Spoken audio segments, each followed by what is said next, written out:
വെറുതെ ഒന്ന് T V വെച്ച് നോക്കിയതാ. അപ്പൊ ദാ ലക്കി ഭാസ്കർ ഒന്ന് രസം പിടിച്ച് വന്നായിരുന്നു. അതിന്റെ ഇടയ്ക്ക് കറണ്ടും പോയി. പിന്നെ പോവാ വരാന്നായി. അപ്പൊ ചേട്ടൻ പറഞ്ഞു, എന്നാ ശരി നമുക്കൊന്ന് കറങ്ങിട്ട് വന്നാലോ. ദേ പോയതാവാന്ന രീതിയിൽ ഞങ്ങൾ റെഡി. നേരെ വിട്ടു ബിസ്മിക്ക്. വേറെ എവിടെയും പോയ സമയമില്ലേ, ഇപ്പൊ തന്നെ 6:30 അവിടെ പോയാൽ യാമിയുടെ ഏറ്റവും വലിയ വിനോദം എന്ന് പറഞ്ഞാൽ ട്രോളി ഉറ്റി കളിക്കുക എന്നുള്ളതാണ്. അങ്ങനെ ട്രോളി ഉറ്റി നടക്കുന്ന സമയത്ത് ആളവിടെ ഒരു സ്റ്റോപ്പ് ഇട്ടു. എന്താ സംഭവം എന്ന് എനിക്കും മനസ്സിലായില്ല കേട്ടോ. പിന്നെ നോക്കുമ്പോഴാണ് മനസ്സിലാവുന്നത് നമ്മുടെ ജെംസ് മിഠായി എന്താണെന്ന് അറിഞ്ഞില്ലെങ്കിലും ആ ബോൾ ആൾക്ക് ഭയങ്കര ഇഷ്ടമാണ്. ഇവിടെ കുറെ പൊട്ടണ സാധനങ്ങൾ താഴെ തന്നെ വെച്ചിട്ടുണ്ട് കേട്ടോ. ഇപ്പൊ പൊട്ടും എന്ന് പറഞ്ഞിട്ട് ഞങ്ങള് യാമിയുടെ പിന്നാലെ തന്നെ നടക്കണം. ഈ കൊച്ചു കുഞ്ഞുങ്ങളെ കൊണ്ടിട്ട് സൂപ്പർ മാർക്കറ്റിലൊക്കെ പോകാന്ന് പറഞ്ഞാൽ ഭയങ്കര റിസ്ക് ഉള്ള കാര്യം. പിന്നാലെ കൊണ്ടുവരും, എന്നാലും ഞങ്ങൾ കൊണ്ടുവരും. കാരണം എന്താ വെച്ചാൽ കുറച്ചും കൂടി ചെറുപ്പത്തില് യാമി ആരെ കണ്ടാലും കരയും.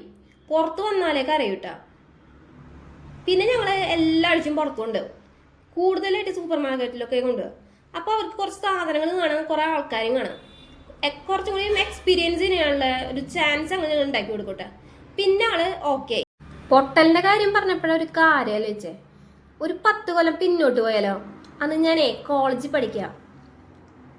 ഞങ്ങളുടെ ഹോസ്റ്റലിന്റെ തൊട്ടപ്പുറത്ത് തന്നെ ഒരു വലിയ സൂപ്പർ മാർക്കറ്റ് ഉണ്ട് കേട്ടാ, ഇലാഹി എന്ന പേര്. ഞങ്ങൾ ഇടയ്ക്കിടയ്ക്ക് അങ്ങോട്ട് പോകാറുണ്ട്.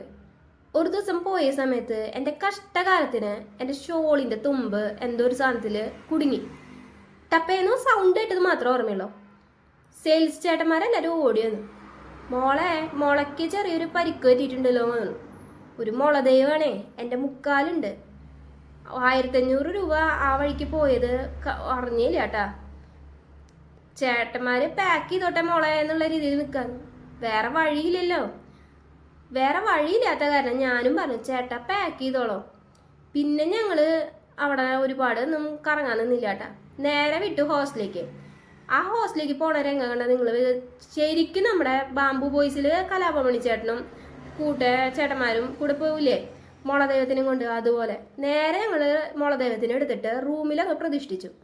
അതിന്റെ ഓർമ്മ ഇപ്പോഴും എൻ്റെ നമ്മളവിടെ നിർത്തിയ യാമി ഇങ്ങനെ നടന്നു പോകുന്ന സമയത്ത് ബബിൾസിന്റെ സാധനം കൂടി കണ്ടുട്ടാ.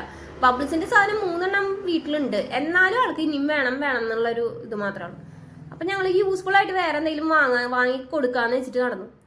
ഒന്നും കണ്ടില്ല കേട്ടോ. ഇവിടെ ഒരു ബാഗ് വാങ്ങി കൊടുക്കണമെന്നുണ്ടായിരുന്നു, പക്ഷെ ക്യൂട്ടായിട്ട് യാമികിന്റെ സൈസിനുള്ള ബാഗൊന്നും ഇവിടെ ഉണ്ടായിരുന്നില്ല. പറഞ്ഞ് ബോറടിക്കണില്ല. അപ്പൊ ഇത്രയുള്ള ഇന്നത്തെ വീഡിയോ. അപ്പൊ ഇതുപോലെയുള്ള വീഡിയോസ് കാണാൻ വേണ്ടിയിട്ട് നിങ്ങൾ എന്തായാലും ഫോളോ ചെയ്യാൻ മറക്കണ്ട കേട്ടോ. അപ്പൊ നമുക്ക് അടുത്തൊരു വീഡിയോയിൽ കാണാം. അതുവരയ്ക്കും ടാറ്റാ.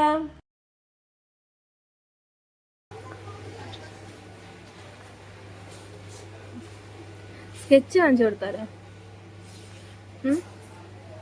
സ്കെച്ച് കഴിഞ്ഞാ ഓ എത്ര